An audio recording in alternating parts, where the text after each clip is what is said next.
Televidentes, el programa Identidad, el programa de la Universidad San Gregorio de Portoviejo y de sus carreras y programas que oferta la comunidad. En esta oportunidad, la Dirección de Cultura de la Universidad San Gregorio presenta el programa Don Quijote y la Oralidad. Nuestro invitado, licenciado en Lengua y Literatura en la Universidad Técnica Particular de Loja en el año 2018. Es promotor y coordinador de eventos culturales desde 1995 en las ciudades de Manta, Esmeraldas y Portoviejo.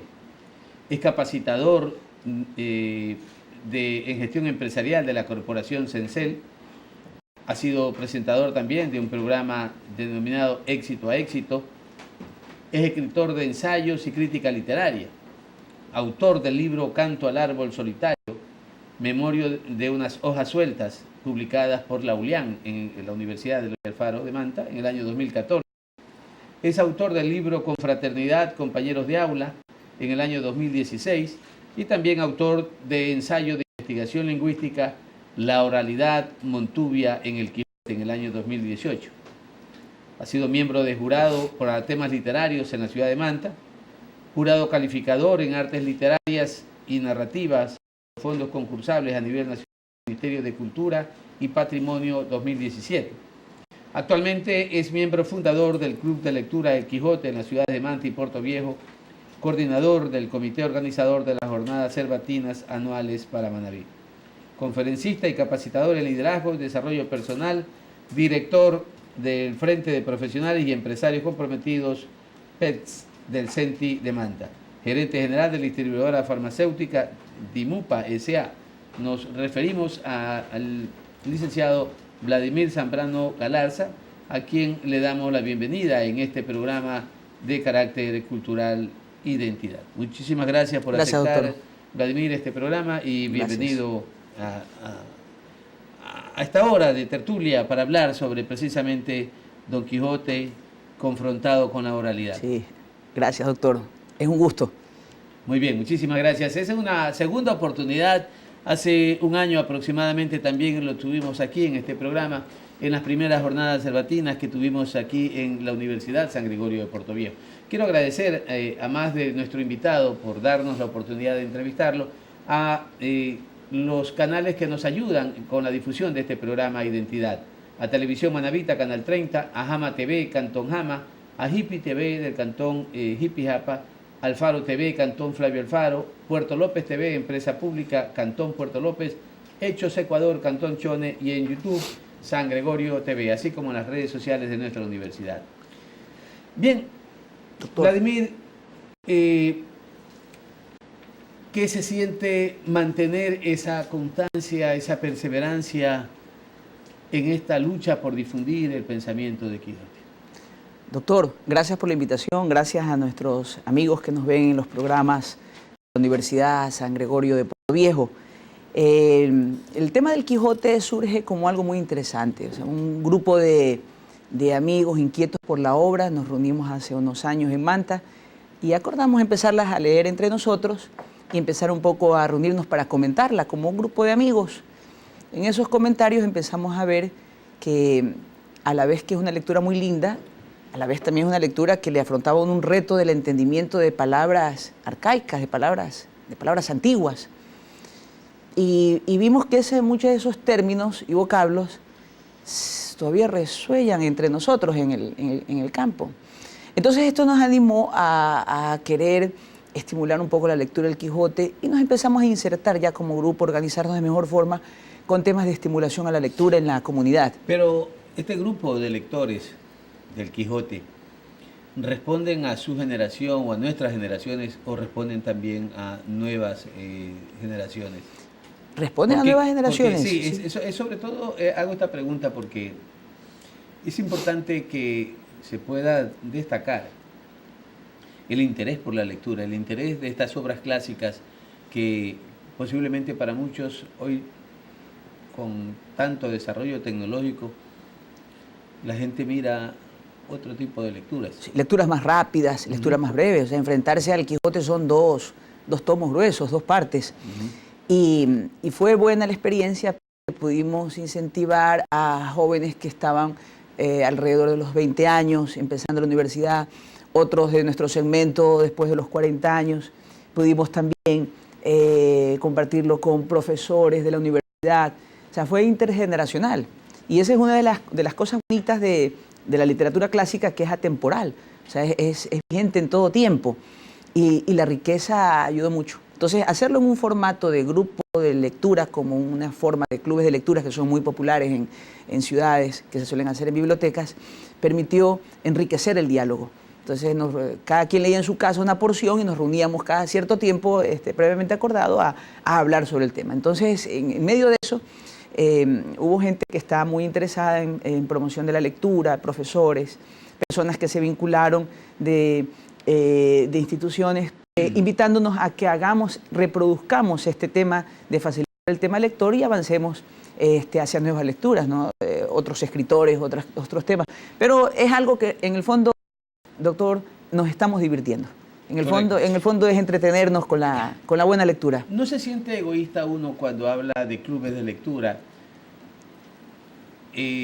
pensando solo en el sector citadino y no explorar las posibilidades de que esa lectura pueda también un poco atrincherarse en el sector rural, donde aún todavía encontramos analfabetismo, donde aún todavía la gente sigue guardada en sus casas de manera nocturna, sin encontrar espacios de cultura, espacios de diversión sana que nos permitan generar este tipo de transmisión de conocimiento? Sí, muy bien, y en realidad hacia allá tiene que ir el tema. Y no solamente es un peso de responsabilidad social de las instituciones y de aquella institucionalidad establecida en nuestro medio, sino también desde el ciudadano común. De hecho, nosotros nacemos como ciudadanos autoconvocados y podemos generar. O sea, aquellos que tienen ideas de cómo fomentar la lectura, de cómo favorecerla, sí deberíamos en un momento determinado llevar la lectura como un formato de distracción, de entretenimiento, no solamente en las ciudades, sino también en el sector rural. Y es un desafío realmente hacerlo. Donde hay menos lectura, poder provocarla.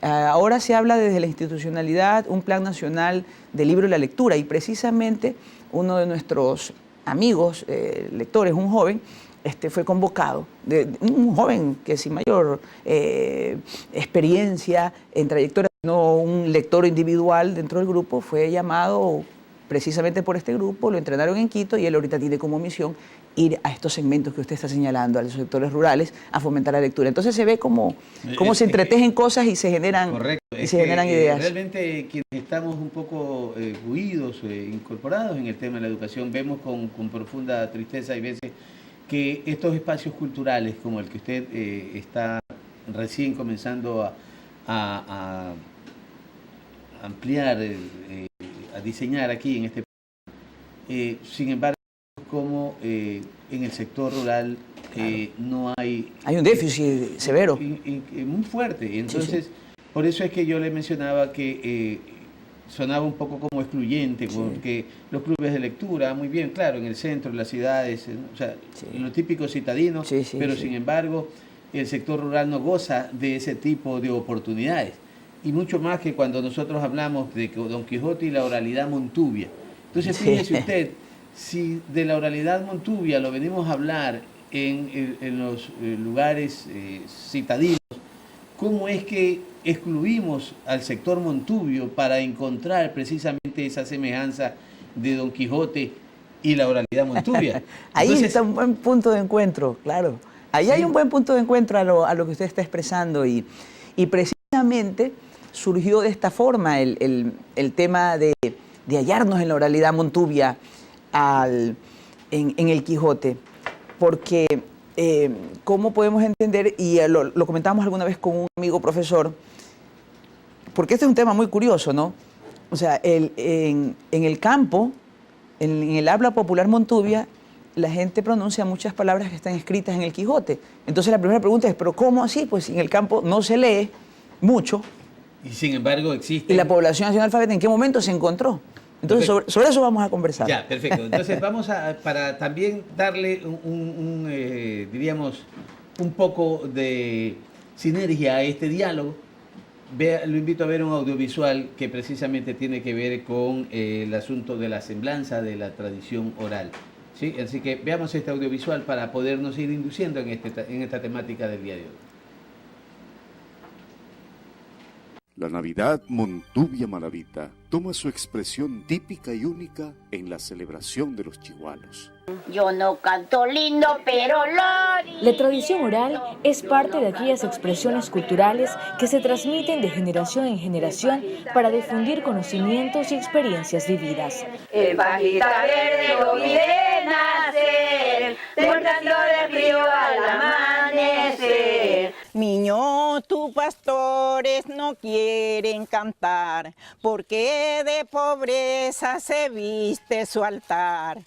Forma parte del patrimonio inmaterial de nuestro país y se manifiesta a través de cantos populares, cuentos, mitos, leyendas, poesías, versos y más. Las culturas ancestrales son esas, son culturas que a veces muestran un síntoma primitivo, arcaico, de principio, ¿no? O primario. Eso es la cultura, pero todo evoluciona, todo es dinámico. La tradición oral posee dos elementos principales, la identidad cultural y la memoria colectiva. La identidad cultural que se traduce en la forma en cómo se concibe una comunidad y la memoria colectiva, los acontecimientos que marcan la historia. Con este cuerpito sano, ay que me duele un dedo, ay que me duelen dos. Ay, que me duele el alma y también el corazón. Y, por ejemplo, pasa alguien, a ver, Juliana, échese un versito, pues. Y ahí se paran, ahí nos ponemos a echar versos, y en fin. Debajo de un aguacate cantaba un garrapatero. Hoy en Identidad analizaremos la tradición oral desde su concepción. Debajo de un aguacate cantaba un garrapatero y en el canto él decía que... Un vivo ejemplo de lo que es la oralidad montuvia en ese audiovisual. Sí. Que tiene sintonía con lo que estábamos comentando ahora. ¿Por qué nos olvidamos? ¿Por qué excluimos el tema de involucrar al sector rural con personas que también tienen lectura para efectos de poder comentar la obra de Don Quijote? Es increíble, doctor Farfán, pero en lo que acabamos de contemplar nosotros ahora en nuestros verseadores, poetas de la montaña, poetas populares, en aquellos que han guardado esta tradición oral, es que nuestras raíces montuvias, mestizo-montuvias, sin duda tienen una construcción española muy interesante del habla. ¿Cómo justificamos de que hay muchos términos de la oralidad montuvia que nuestros amigos televidentes y usted y yo acabamos de escuchar, algunas de esas palabras que las podemos encontrar en el texto, que son muy propias de la oralidad montuvia, en un momento determinado la palabra vide, vido, rompido? ¿Por qué sucede que... Aguaitar. ¿Por qué sucede que el español que nosotros hablamos ahora es una lengua viva, que evoluciona con el tiempo? Hay palabras que entran por circunstancias que lo ameritan, las nuevas tecnologías, los nuevos momentos, los demandan, los nuevos estudios, y hay palabras que se van quedando en el desuso. El español que se hablaba en la época de la colonia era el español clásico, el castellano antiguo, y ese castellano es el que viene con la colonia. Y en ese castellano antiguo, al llegar con la colonia y el proceso de mestizaje, y luego la conformación de los pueblos montuvios, que se suceden por eventos muy específicos en nuestra provincia, entonces ellos se vuelven depositarios de esa habla, de muchos términos, y la evolución del español en el sector del campo, del interior, no fue la misma a que la evolución de la ciudad. Entonces podemos ver que en el campo se resguardaron, o podríamos usar el término, se fosilizaron muchos términos del castellano antiguo. Podría ser los depositarios autóctonos aún de ese lenguaje que se fue, diríamos, extraído de la propia colonización, ¿no? Bien, entonces vamos a hacer, Vladimir, unos anuncios institucionales y regresamos para el segundo segmento, ir hablando un poco más sobre lo que significa todavía la remembranza de ese español antiguo, ¿no? Volvemos enseguida con, luego de estos anuncios institucionales.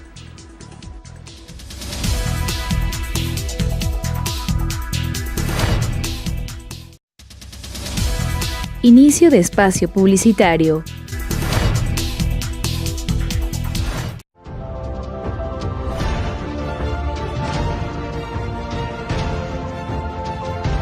Mira a tu alrededor. No harán falta palabras para decir cuán importantes son tus objetivos. Entregar cada minuto de estudio con la idea de ser el mejor es la constante de todos mis días. Dedicación, esfuerzo y confianza son la clave para llegar al éxito. Y es que me siento preparado, siento mis ganas de salir al mundo y mostrar lo aprendido. Hoy estoy decidido a comunicar mis sueños. Hoy estoy seguro de decir que este es mi lugar, porque soy gregoriano y esta es mi universidad.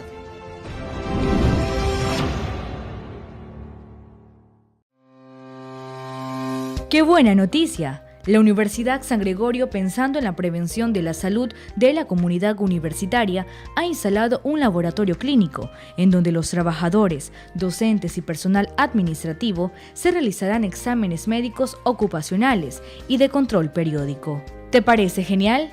Pues es solo el comienzo. Nuestros estudiantes también recibirán el servicio y de esta manera la comunidad universitaria participará en programas preventivos en salud. Universidad San Gregorio de Portoviejo, formando una generación segura y saludable. Fin de espacio publicitario.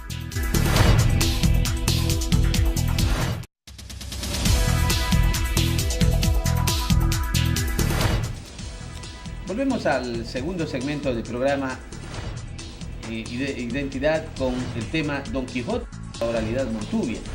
Y al irnos a los anuncios institucionales veníamos hablando un poco del español que se utilizaba en la obra de Don Quijote y que hoy guarda similitud precisamente con lo que es la oralidad montuvia.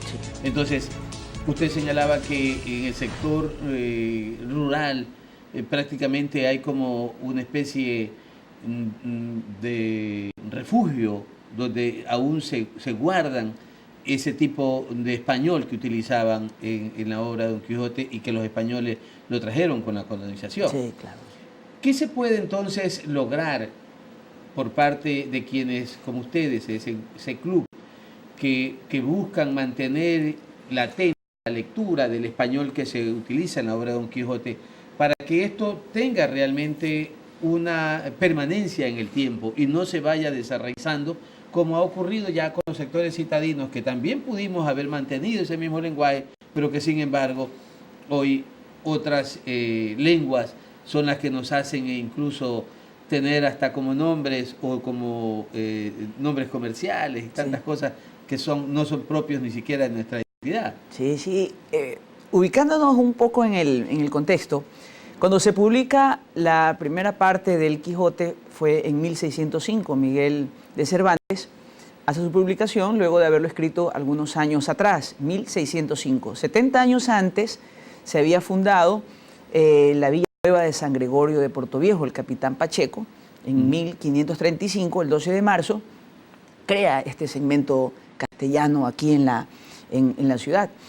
En ese momento el habla española estaba sufriendo un cambio.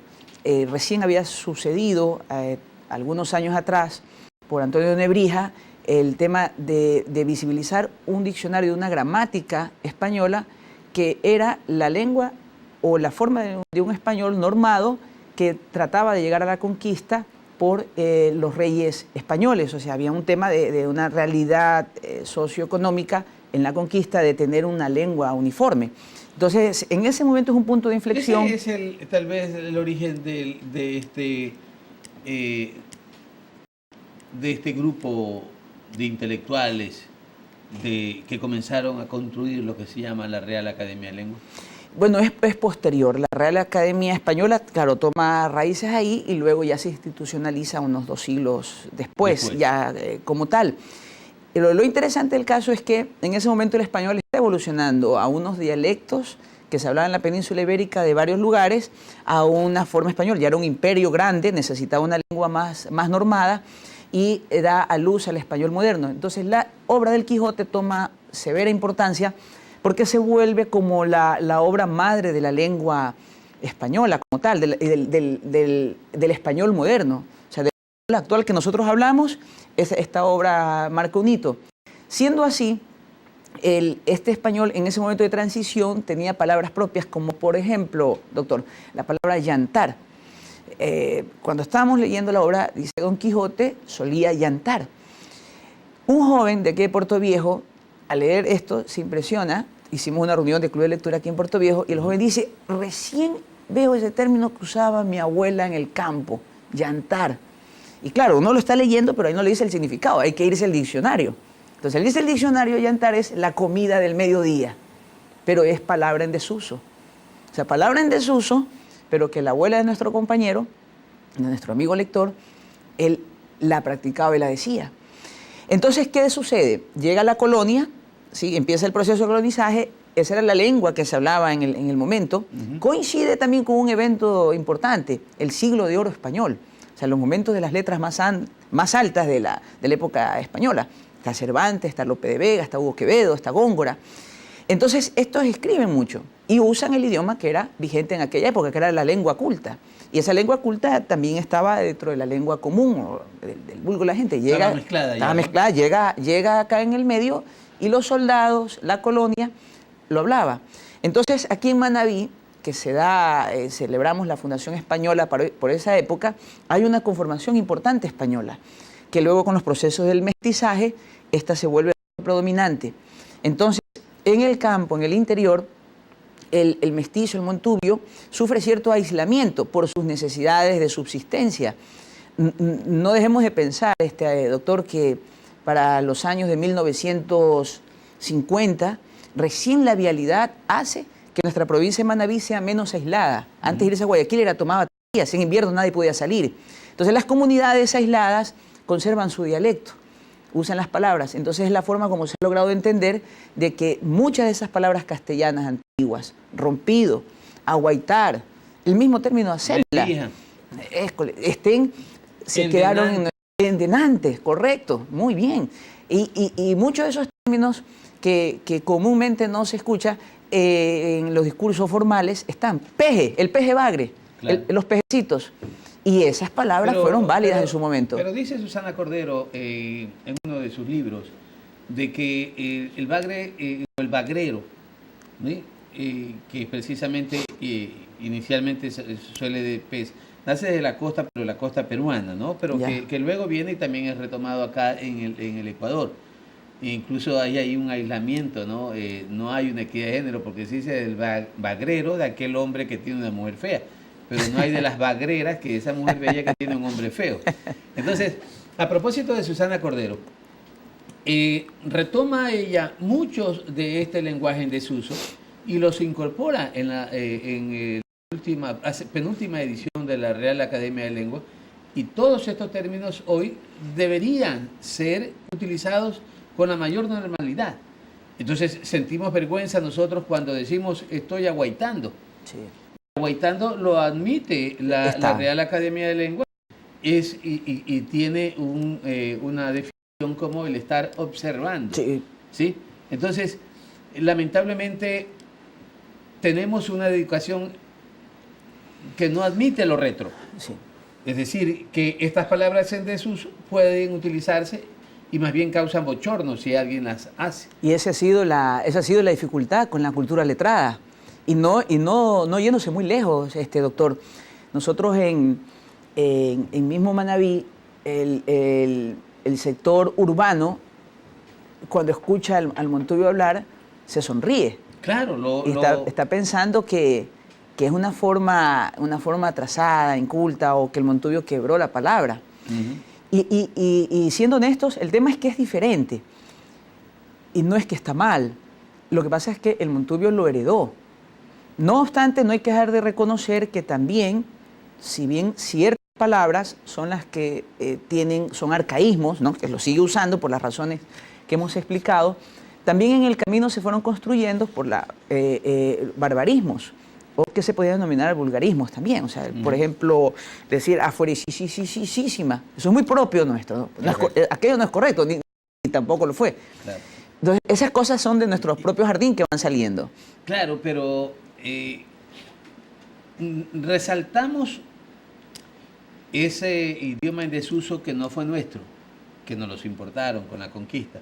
Sin embargo, esas son características propias, ¿no?, que marcan la identidad de nuestros ciudadanos, del sector rural, sobre todo, ¿sí o no?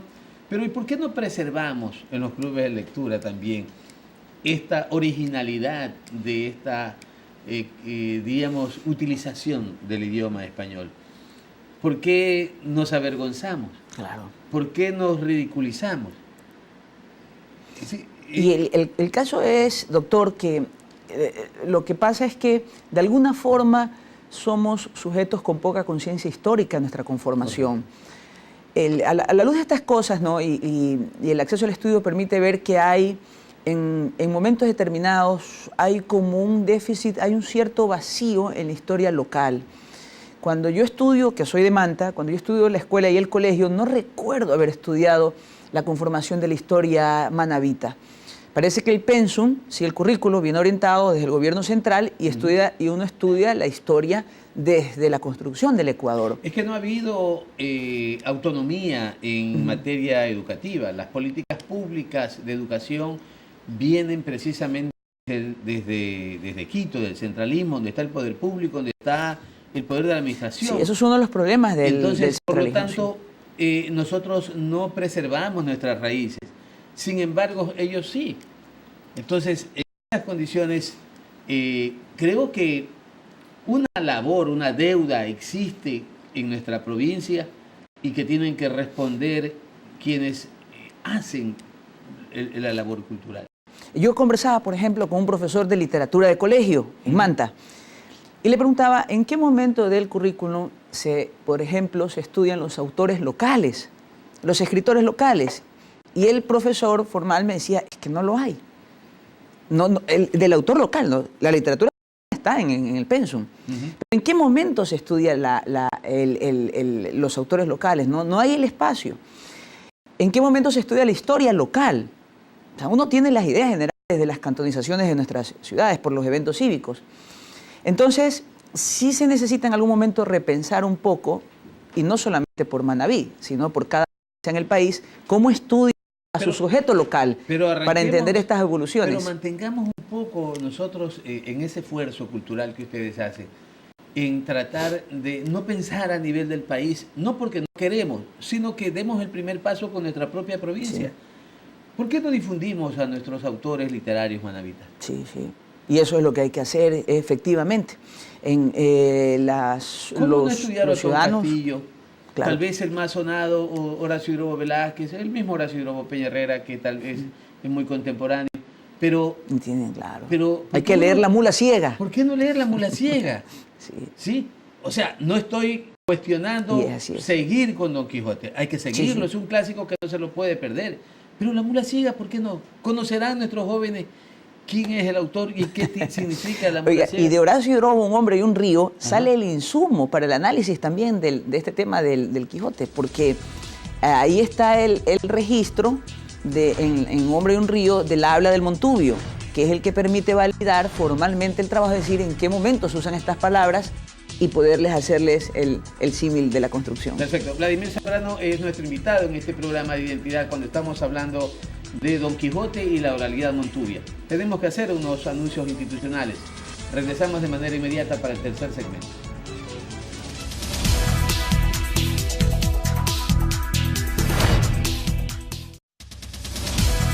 Inicio de espacio publicitario.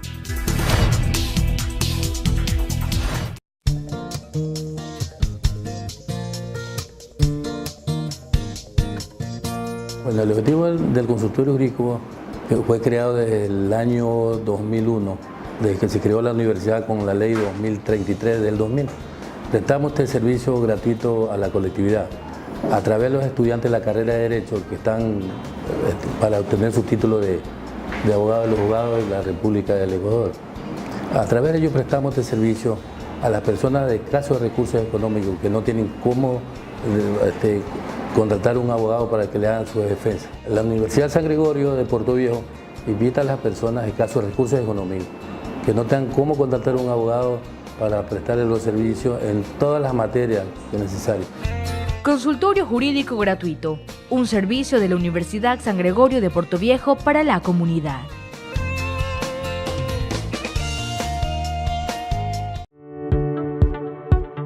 Hola, soy Kerley Ponce y te invito a que conozcas los servicios del Centro de Referencia y Biblioteca Digital. El Centro de Referencia y Biblioteca Digital de la Universidad San Gregorio de Puerto Viejo invita a todas las personas con discapacidad de la ciudad y de la comunidad manabita en general a beneficiarse gratuitamente de los servicios y fondos que esta biblioteca ofrece. Computadoras y tablets adaptadas, teclados braille, software, parlantes, audiolibros, TICs para todo tipo de discapacidades y más. Asesoría y referencia de información y servicios que pueden ser brindados de manera presencial e incluso a distancia en caso de necesitarse. Para adquirir nuestros servicios, los requisitos son los siguientes: carnet de discapacidad o cédula actualizada especificando el tipo de discapacidad. También inscribirse al centro presencial o distancia. Para mayor información, comunicarse al número 052 93 28 37, extensión 1055. Porque soy gregoriano y esta es mi universidad. Fin de espacio publicitario.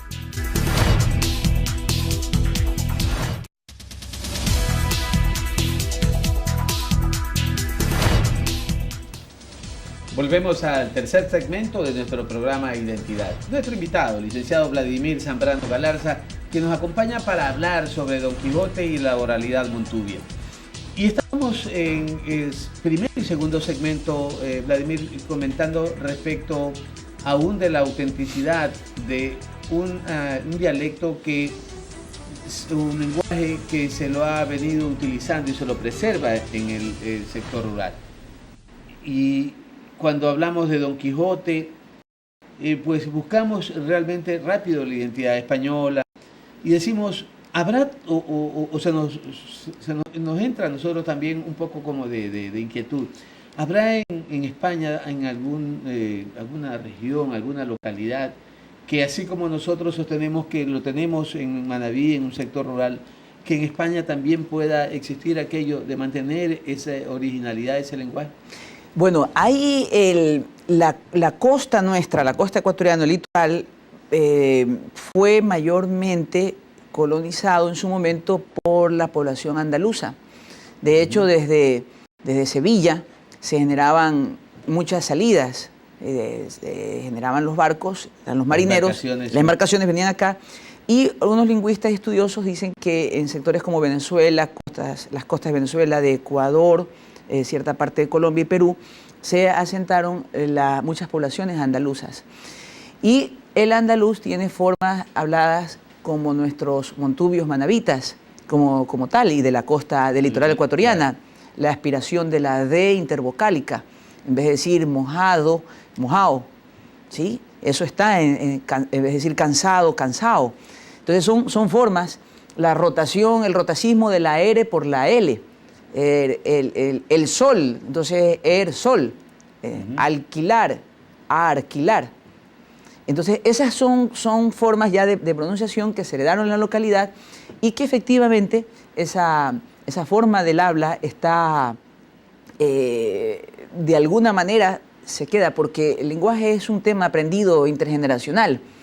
Entonces se fue quedando de esa forma y mucha de suprimir la S en las últimas, en las palabras, en vez de decir casa, las casas,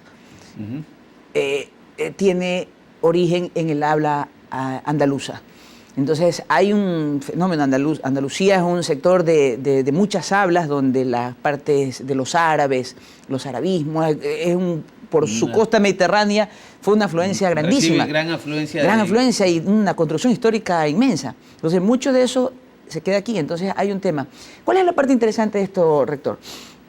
Mi querido doctor Farfán, es que precisamente el tema es comprender un poco la conciencia histórica. O sea, porque hablábamos con usted de que el Montubio, porque una de la parte identitaria de Montubio, su habla, su deje, su forma de hablar, genera de alguna manera, frente a la cultura letrada, genera como una idea de que no está en sintonía.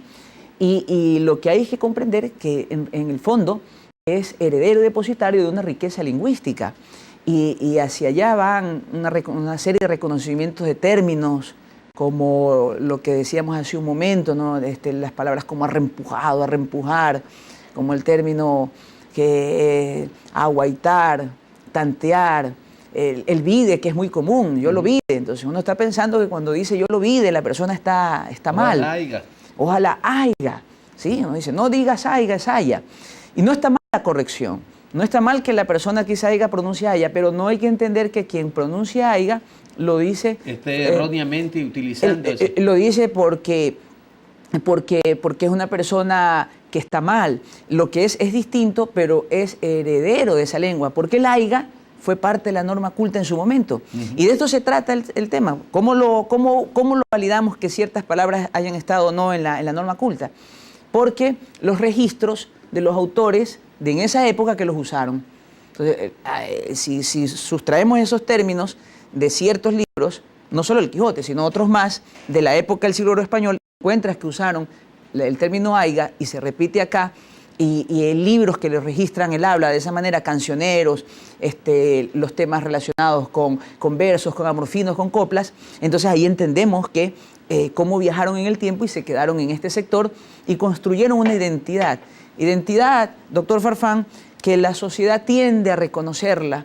Ahora no olvidemos que la última constitución, la última constituyente, hizo un reconocimiento a preservar las tradiciones orales de los denominados pueblos, entre esos los pueblos afros, los indígenas, que siempre han tenido un espacio de reconocimiento, y también el pueblo montubio, buscar favorecer la preservación de sus tradiciones orales, y entre estas está el habla. Muy bien, y yo ahí le pregunto la tarea que está pendiente, ¿y qué está haciendo el club de lecturas que ustedes tienen para tratar de preservar lo que usted está señalando? Por ejemplo, mire, bonito... Sí, porque señor. puede haber un propósito interesante. Y ese es un objetivo, pero ese objetivo nos lleva automáticamente a establecer, a señalar acciones. ¿Qué acciones hacer? Por ejemplo, me parece a mí que un aporte del grupo de amigos que nos sentamos a leer fue haber recogido un glosario de términos. Este glosario de términos, donde nos decidimos, porque nos sentamos un grupo de amigos que habíamos leído, tenemos curiosidad sobre el tema, bueno, pero veámoslo dónde está el uso del mismo. Entonces sacamos un glosario que tiene más o menos como alrededor de unas 130 vocablos, términos de la oralidad montubia. De la oralidad montubia y cómo esos términos fueron un momento determinado parte de la lengua culta.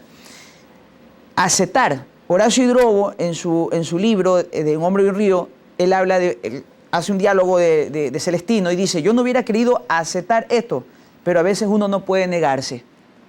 Acetar por aceptar. Y acetar, la EP, ¿no? la suprime, y eso es una palabra en desuso que todavía está en la DRAE por aceptar. El Quijote lo usa, pero no quiso aceptar. Estos términos han sido contrastados con la Real Academia de Lengua, sí, ¿no? Sí, algunos y con ya que he encontrado similitudes y diferencias. Y ahí está. Abuelo, la pronunciación abuelo. O sea, abuelo. No, uno dice, no es abuelo, le dice uno al muchacho, es abuelo. Pero ella ni siquiera le dicen abuelo ni abuelo, sino que nomás le dicen Tito. Álvarez, Manuel de Jesús Álvarez tiene un famosísimo amorfino. Tu madre está en París, tu padre está en batalla, molido hasta la galla, fregado con maní. El término agalla, que nosotros hemos entendido por tener agallas, fuerza, y tiene agallas es con respecto a las amígdalas, porque está molido hasta la agalla. En el Quijote dice, quien os viera ensartados por las agallas como sardinas en lercha. En el término abuelo, un señor, Paredes Villegas, registra en un cancionero montubio, dice, mi abuelo sabía cantar esta canción preciosa. Y en el Quijote encontramos que dice que no tuvieron sus padres ni sus abuelos. La forma de decir andá, ese imperativo que suena andá. Andá. Entonces hay... Andá que utilizan los argentinos. Andá. que también que tiene raíces y que se queda también como forma antigua. Pero claro, pero sin embargo, usted ve a los jugadores nacionales nuestros y dice, anda, ¿sí o no? Y aquí en el campo una poeta popular dice este verso: andá, muchacha brincona, brincona como la luisa, que remudas a los hombres como remudas camisa. Entonces usa el andá. Y el andá, en el Quijote encontramos, andá, señor, que estás muy malcriado. Hay unos trabajos que se han hecho en Manabí interesantes de recuperación de la oralidad montubia. Amigos como aquí en la universidad, Daniel Valdivieso, en otros lados, Angelita Ceballos, han hecho unos trabajos de investigación profunda y recoger documentadamente el grabado de verseadores populares en el campo.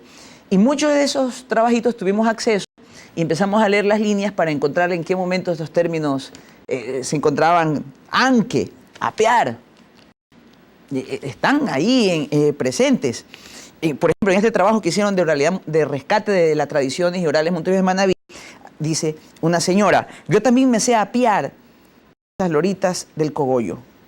O sea, apiar, aunque quisiera apiarse de la mula, dice el Quijote. O sea, el término apiarse, que es apiarse, así, apéate de la mula, apéate de tal. Ya. Cuando hablamos de oralidad, estamos hablando de amorfinos, una de las características, ¿no? Uno de los elementos, como décima. Y en ese sentido, en el Quijote, ¿se encuentran amorfinos? Sí, hay uno bien bonito. Hay uno bien bonito porque el amorfino es una palabra, doctor, que no está en la... no está en el diccionario, increíblemente. Uno busca amorfino en la RAE y no encuentra qué significa el amorfino. No lo hay el amorfino. Sin embargo, los estudiosos del amorfino, inclusive hay un amorfino que dice: amorfino, ¿quién te trujo? Por decir, ¿quién te trajo? ¿Quién te trajo? Ajá, trujo. Y lo que se conoce del amorfino es que se construye aquí en nuestro medio.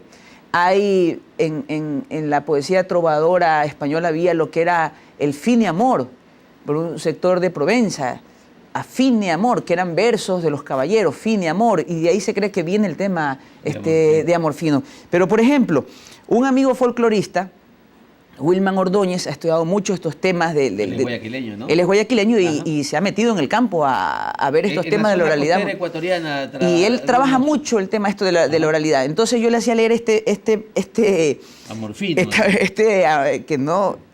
estos versos. Ya. Y él los cantó. Y dice: yo lo he oído. ¿Dónde estás, señora mía, que no te duele mi mal? ¿O no lo sabes, señora? ¿O eres falsa y desleal? Entonces él se sorprende de encontrar lo que esto estaba como un romance citado en Don Quijote, y que tiene la misma sonoridad, la misma métrica del octasílabo que lo tiene el amorfino.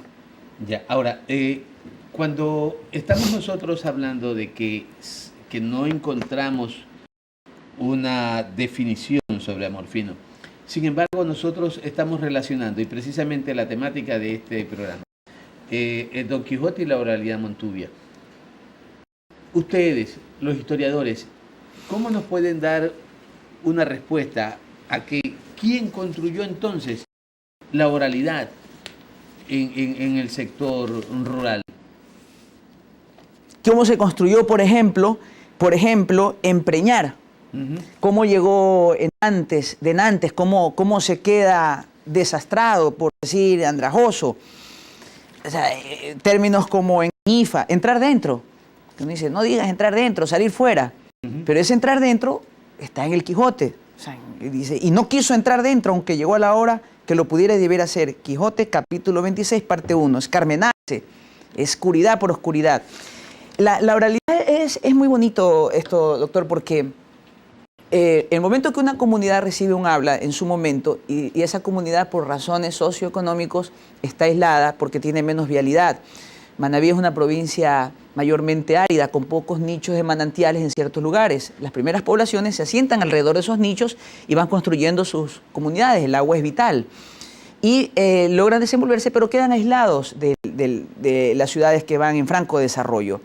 Cuando sucede el siglo XIX, la decimominia, hay bastante avance industrial. Llegan a Guayaquil las palabras nuevas, se sustituye la yarda, la arroba, que se usaba de la forma antigua, pero se quedan en el campo, que son testigos de que se quedaron. Y aún quedan las romanas, pero sin embargo, Vladimir, tengo que ir a unos anuncios institucionales y volveremos enseguida para continuar un poco, para conocer realmente esta sinergia entre Don Quijote y la oralidad montúbica. Volvemos enseguida.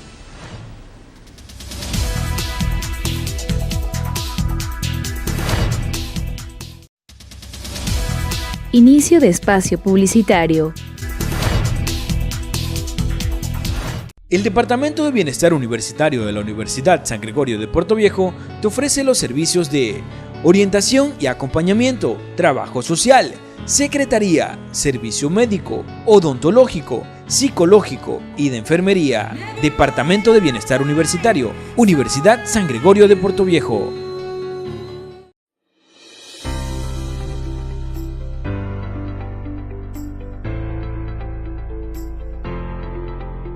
Alcanzar nuestras metas es el propósito de un ser humano responsable.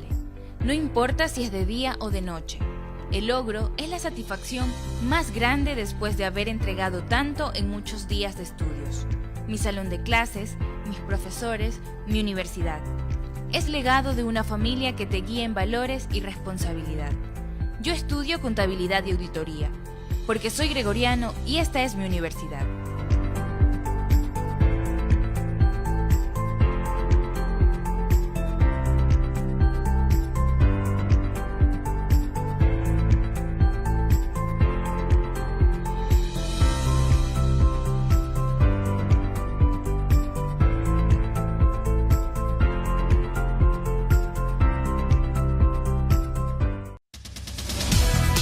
Fin de espacio publicitario.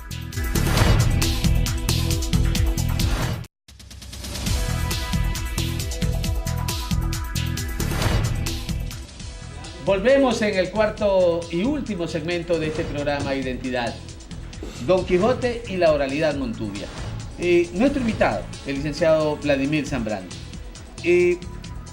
Vladimir, el habla popular montubia que hemos venido describiendo en estos 3 segmentos anteriores, ¿es válido mantenerlo?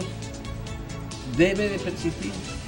Ahora bien, esta habla popular montubia obedece a una oralidad que viaja en el tiempo y que se estaciona por circunstancias especiales, como hemos venido conversando.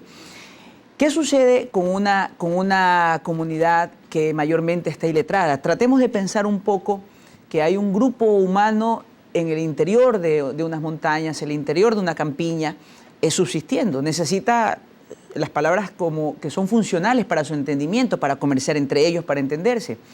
Ahí va surgiendo algo muy interesante, que son las tradiciones orales. Las tradiciones orales como los amorfinos, los versos, las coplas. Las décimas. Las décimas son repeticiones que tienen armonía, que tienen rima. Son sencillas, tienen rima. ¿Por qué son? La cultura no está letrada. Ahí el porcentaje mayormente es analfabeto. Hay un analfabetismo porque al estar en el sector rural no hay la escolaridad. Y en eso hay similitud también precisamente con la actualidad de ese analfabetismo rural. Ahora bien, como están en esa condición, entonces la memoria se vuelve el recurso de la transmisión de las cosas. Y las rimas favorecen a la memoria. Las rimas divierten y suenan bien al oído, facilitan la memoria. Y la memoria es el vehículo de la transmisión de la tradición oral. Cuando escuchamos las coplas y los versos que riman y que generan sonrisa, son más fáciles de aprenderlos. Los dichos, los refranes son formas de afirmar algo. Y cuando uno aprende un dicho, un refrán, eso se va quedando y a través de ahí viaja la sapiencia. Entonces las costumbres ancestrales, las tradiciones, la comida, la cultura, el entorno, se reproduce de esta forma, que son recreativas y a la vez son vehículo. Entonces así se va formando las tradiciones orales. Entonces estas tradiciones orales viajan en el tiempo y luego se vuelven, hay todo un cúmulo, una riqueza muy grande que muchos luego en la actualidad nos vemos abocados a verla, que se vuelvan a reproducir, que se hagan festivales. como tal, pero no es sino el resumen de una oralidad que se construye con la rima, con el verso, con la palabra bonita, con el refrán que tiene una enseñanza y que rima también. Entonces son formas fáciles de articular la memoria. Por eso es que en Manabí muchos de los decimistas, como quien acaba de fallecer no hace mucho en la Garrapata, el poeta recitaba largas décimas, larguísimas. Se refiere a Mora. Dumas Mora en Calceta. Y hay otros compañeros más que también, que van desapareciendo en el tiempo, una de las hermanas Franco que está por Ayacucho, y ellas recitaban décimas larguísimas, o sea, la memoria. Mi familia es del campo, del interior, mi familia es de La Mocora, mi abuelo, y tenía un tío que mi tío siempre decía refranes, y yo pensaba que era un tema de él, pero en realidad él era un heredero, como muchos, de cada vez que una palabra lo afirma. Y Eumenia Álava en sus libros dice, en Costumbres Manavitas, que el manavita necesita, cada vez que pronuncia algo, hablando del manavita del interior, tiene que lanzar un refrán, afirmar lo que está creyendo. Entonces son formas como hace que la oralidad se mantenga. La validez de eso en este tiempo, claro que sí, porque precisamente son funcionales. Es el habla natural. El habla natural es primero antes que el habla culta. El habla culta es formada después para los usos, llámese en la ciudad, el trabajo. Pero el habla natural es la madre, y cuando se le ayuda a preservar la misma, como cuando se fomentan las tradiciones orales, permiten entendernos más como sujetos en la historia, entendernos más como actores de la historia y cómo hemos ido comprendiéndonos y cómo hemos llegado hasta este punto. Ahí en ello tenemos también a un gran valor como el abogado Primitivo Canchoso, un decimero número 1, así que creo que él también tiene un gran deber, a pesar de estar jubilado, de tratar de fomentar esa capacidad de decimero para que nuestras nuevas generaciones también puedan cultivar este tipo de oralidad. Y a propósito, usted hablaba de este refranero, o sea, los que dicen los refranes, el refranero que Sancho y Don Quijote hablan en la obra, tiene que ver precisamente con nuestros montubios manavitas, porque hablo de Manabí como manavita, ¿no? Porque pueden haber también en la costa ecuatoriana algunos otros, pero me refiero a ellos exclusivamente, que es de enaltecer a esos refraneros, es de hacer que perduren en esta, diríamos, obligación de mantener nuestra identidad. Sí, el refranero popular es muy simpático porque dime con quién andas y te diré quién eres. Está en el Quijote. Más vale pájaro en mano que ciento volando. Claro que el Sancho lo tuerce un poco y dice más vale pájaro en mano que buitre volando. No es con quien naces, sino con quien pases. No has de mentar la soga en la casa del ahorcado. Entonces, esos refranes, esos dichos que se repiten en nuestro lugar, increíblemente uno los encuentra en la obra del Quijote, que es el motivo de la conversación en esta mañana, ¿no? Hablando sobre los temas del Quijote. O sea, hay un tema del refranero, es castellano, que también viaja en el tiempo y todavía sigue reproduciéndose en nuestras campiñas. Ahí está la riqueza, que es la que se busca preservar de alguna forma. Claro, esto precisamente nuestra Dirección de Cultura ha hecho este programa, pues que pues tradicionalmente ya cerca de 6 eventos, este año nuevamente en octubre, la Universidad San Gregorio mantiene estos encuentros de tradición oral y que lo hacen precisamente en la parroquia San Plácido, un sector rural de este cantón Portoviejo, provincia de Manabí. Así que incluso yo creo que vamos a vincularnos fuertemente, licenciado, para que en esta nueva edición, en la 7ª, esté también presente en estos conversatorios que se lo hacen incluso con los colegios de la localidad, en este caso de San Plácido, para que tengan un poco de conocimiento histórico de cómo provienen estas tradiciones orales que nosotros le estamos encontrando a través de sus intervenciones, la semejanza, esta sinergia con Don Quijote. Ojos que no ven, corazón que no quiebra. El que ve la mota en el ojo ajeno, ve a la viga en el suyo. A Dios rogando y con el mazo dando. Quien a buen árbol se arrima, buena sombra le cobija. Tanto vales cuanto tienes y tanto tienes cuanto vales. Dios que da la llaga, da la medicina. Cada oveja con su pareja, dime con quién andas, te diré quién eres. Sobre un huevo se pone la gallina. Cuando te dieren la vaquilla, corre con la soguilla. no es la miel para la boca del asno. Son refranes que los escuchamos. Eumeni Álava los repite en uno de sus textos de las tradiciones orales. Eumeni también, nos conversaba usted de festivales que se hacen y tiene también uno que lo fomentan aquí. Sí, Eumeni también es uno de los asiduos asistentes. Y tiene este tema, doctor. Y estos que acabamos de leer ahorita están en el Quijote. Entonces, estas son las cosas curiosas que nos permiten entender que tenemos una identidad en Manabí muy rica. Y la pregunta es, ¿qué hacemos con esa identidad? Bueno, en primer lugar, vale la pena ponderar el esfuerzo que hacen ustedes en este club de lectura para seguir conociendo este clásico de Don Quijote, pero también con una enorme tarea para que no desmayen y puedan seguir generando estos espacios culturales. La universidad abre las puertas para que ustedes continúen con la presencia incluso de grandes intelectuales que puedan seguir difundiendo a Quijote y también que sigan difundiendo todas nuestras diversas modalidades de la tradición oral. Sí. Así que este es un programa que está destinado a ello. Su nombre, incluso como identidad, es una demostración palpable de que queremos preservar nuestra historia, nuestra cultura.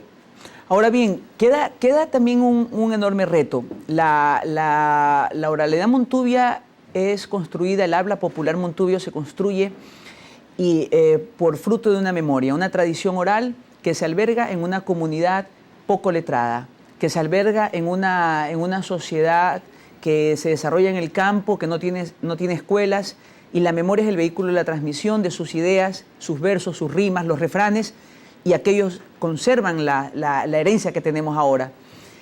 El tema es que también la precariedad que tienen nuestros campos, nuestros campesinos, de alguna manera, la falta de servicios, hace que de alguna forma tienda a haber una migración fuerte del campo hacia la ciudad. Todos hemos observado que en los últimos censos la población rural cede ante la población urbana. Cada vez el deseo del campesino de alguna forma es enviar a su hijo a las ciudades.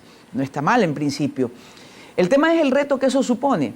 La oralidad montubia en un momento determinado puede quedarse arrinconada, puede quedarse estereotipada o solamente usada para entretenimiento en la urbe porque le agrada al ciudadano urbano escuchar los amorfinos, las coplas, pero a la vez que lo está mirando, está pensando que no es correcto quién es el verdadero portador que lo pronuncia.